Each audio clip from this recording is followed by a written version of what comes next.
অনেক বড় breaking news, পাঁচটা খবর এই ভিডিওতে তোমাদেরকে জানাবো। দুটো আইপিএল এর খবর, একটা ডাব্লিউপিএল এর খবর এবং দুটো টিম ইন্ডিয়াকে নিয়ে খবর এই ভিডিওতে তোমাদেরকে জানিয়ে দেবো। তো ভিডিওকে লাস্ট অবধি দেখো, আর চ্যানেলে নতুন হয়ে থাকলে চ্যানেলটিকে ফলো আর সাবস্ক্রাইব করে দেবে এবং লাইক শেয়ারও করে দেবে। তো চলো ভিডিওটাকে শুরু করি। নাম্বার 1, আইপিএলকে নিয়ে অনেক বড় রিপোর্ট বেরিয়ে আসছে। ঈশান কিষানকে নিয়ে ট্রেডের খবর বেরিয়ে আসছে। ঈশান কিষানকে তিনটে দল নিতে চাইছে, ট্রেড করতে চাইছে। 1 নম্বরে হচ্ছে মুম্বাই ইন্ডিয়ান্স, 2 নম্বরে হচ্ছে কলকাতা নাইট রাইডার্স, 3 নম্বরে হচ্ছে রাজস্থান রয়্যালস। তো এই তিনটে দল আগ্রহ দেখাচ্ছে ঈশান কিষানকে দলে নেওয়ার জন্য। সানরাইজার্স হায়দ্রাবাদের সাথে তারা কথাবার্তা চালাচ্ছে এবং বলছে কি ঈশান কিষানকে তোমরা ট্রেড ডিল করে নাও, ফুল ক্যাশ ডিল করে নাও। ক্যাশ ডিলের ব্যাপারে আলোচনা হচ্ছে ঈশান কিষানকে নিয়ে। মুম্বাই ইন্ডিয়ান্সও অনেকটা আগ্রহ দেখাচ্ছে ঈশান কিষানকে দলে নেওয়ার জন্য এবং কলকাতা নাইট রাইডার্সও দলে নিতে চাইছে ঈশান কিষানকে, এরকম রিপোর্ট বেরিয়ে আসছে। তারপর রাজস্থান রয়্যালসও চাইছে কি ঈশান কিষান যেন আমাদের দলে আসে। তো এই তিনটে দল সানরাইজার্স হায়দ্রাবাদের সাথে কথা বলছে, এরকম রিপোর্ট বেরিয়ে আসছে এবং ঈশান কিষানকে নিয়ে ক্যাশ ডিল করার চেষ্টা করছে।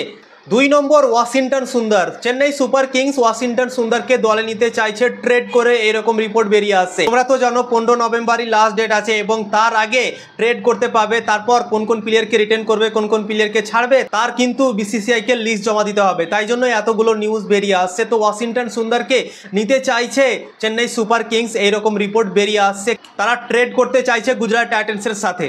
3 নম্বর নিউজ ডাব্লিউপিএল কে নিয়ে আসছে। ডাব্লিউপিএল এর অকশন হতে চলেছে, এইরকম খবর বেরিয়ে আসছে। ডাব্লিউপিএল এর অকশন হতে চলেছে নভেম্বর মাসের লাস্ট সপ্তাহে। 1 মাসে 4টা সপ্তাহ হয়, তো লাস্ট সপ্তাহে ডাব্লিউপিএল হতে পারে, এরকম রিপোর্ট বেরিয়ে আসছে ক্রিকবাজের রিপোর্টে। শোনা যাচ্ছে কি 26 তারিখ না তো 27 তারিখের মধ্যে ডাব্লিউপিএল এর অকশন হতে পারে এবং এই অকশনটা হবে দিল্লিতে। দিল্লিতে এটা কনফার্ম হয়ে গিয়েছে কি এই অকশনটা দিল্লিতে হবে, কিন্তু কোন তারিখে হবে এখনও কনফার্ম হয়নি। শোনা যাচ্ছে কি নভেম্বর মাসের লাস্ট উইকে হবে, মানে 26 থেকে 27 তারিখের মধ্যে হতে পারে। 4 নম্বর খবর হার্দিক পান্ডিয়াকে নিয়ে আছে। হার্দিক পান্ডিয়া এখন আস্তে আস্তে ফিট হয়ে গিয়েছে, এরকম খবর বেরিয়ে আসে এবং সাউথ আফ্রিকার সাথে ওয়ানডে সিরিজ আর টি20 সিরিজ আছে, সেই সিরিজে হার্দিক পান্ডিয়া কামব্যাক করে নেবে, এইরকম রিপোর্ট বেরিয়ে আসছে হার্দিক পান্ডিয়াকে নিয়ে। তো ভারতীয় দলের জন্য অনেক বড় খুশির খবর কি হার্দিক পান্ডিয়ার মতো প্লেয়ার যদি ফিট হয়ে চলে আসে ইন্ডিয়ান টিমে, তো সত্যি ভারতীয় দলের জন্য অসাধারণ একটা খবর এবং ভারতীয় ফ্যানদের জন্য খুবই দারুণ খবর। 5 নম্বর নিউজ, কালকে ইন্ডিয়া ভার্সেস অস্ট্রেলিয়ার মধ্যে দ্বিতীয় ওয়ানডে ম্যাচ আছে এবং অ্যাডিলেডের মাঠে খেলাটাও হবে এবং শোনা যাচ্ছে কি অ্যাডিলেডের যে মাঠটা আছে সেই মাঠের সব টিকিট বিক্রি হয়ে গিয়েছে, সোল্ড আউট হয়ে গিয়েছে, অফিসিয়ালভাবে ঘোষণা হয়ে গিয়েছে, এরকম রিপোর্ট বেরিয়ে আসছে অস্ট্রেলিয়া ক্রিকেটের তরফ থেকে। তো কালকে ইন্ডিয়া ভার্সেস অস্ট্রেলিয়ার মধ্যে দ্বিতীয় ওয়ানডে ম্যাচ আছে। ভারতীয় দল প্রথম ম্যাচ হেরে গিয়েছে, দ্বিতীয় ম্যাচ খেলতে নামবে ভারতীয় দল। কালকে যদি অস্ট্রেলিয়ার কাছে ভারতীয় দল ম্যাচ হেরে যায় তাহলে কিন্তু সিরিজ হেরে যাবে।